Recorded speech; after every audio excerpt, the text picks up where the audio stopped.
Pour Harrison Flowers, c'est un film.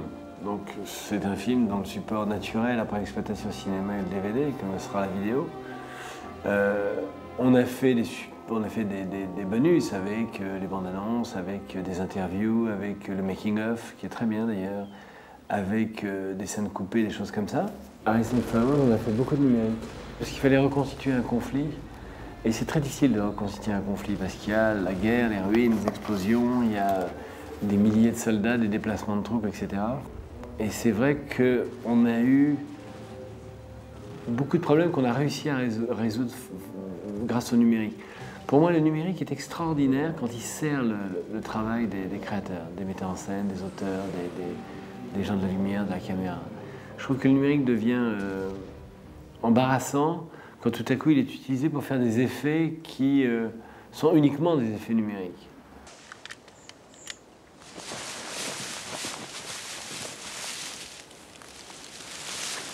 Par exemple, dans Harrison Flowers, on a une scène très difficile qui était une scène où Andy McDowell et Adrian Brody rampaient comme ça dans la boue avec tout était enfumé autour, c'était une scène compliquée, il faisait gris et tout à coup, schlac, il y a un rayon de soleil qui est passé au moment, qui a duré mais vraiment 2 secondes. Et là, j'ai utilisé le numérique pour effectivement gommer l'intrusion du soleil qui n'avait rien à faire là.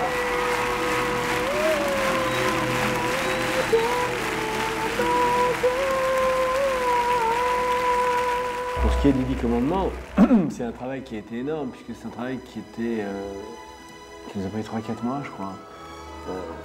Car il n'était pas question de faire un spectacle filmé, il fallait vraiment transposer ce spectacle pour qu'il devienne un spectacle, entre guillemets, cinématographique.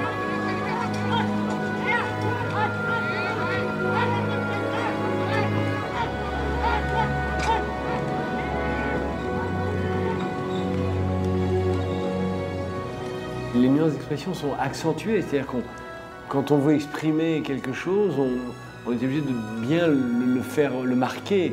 En revanche, quand vous êtes en gros plan, il suffit d'avoir une émotion à l'intérieur de vous sans bouger le visage et cette émotion passe dans votre regard.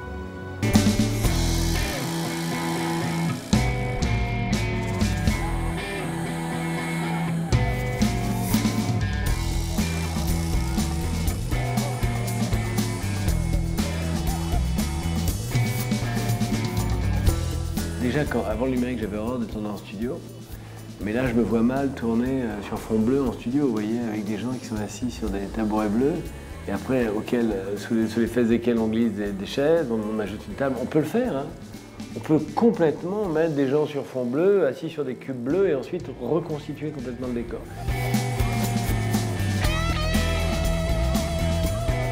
La technique jamais ne remplacera ce qu'il y a dans nos têtes. Je fais ce que j'ai envie de faire. C'est vrai que demain, c'est vrai que je vais sans doute là faire un film dans le futur qui va demander beaucoup d'effets spéciaux. Donc on va beaucoup travailler en numérique. Je pense que quand un homme a du talent, la façon dont il choisit de s'exprimer n'influe pas sur son talent. C'est son talent qui influe sur la façon dont il choisit de s'exprimer.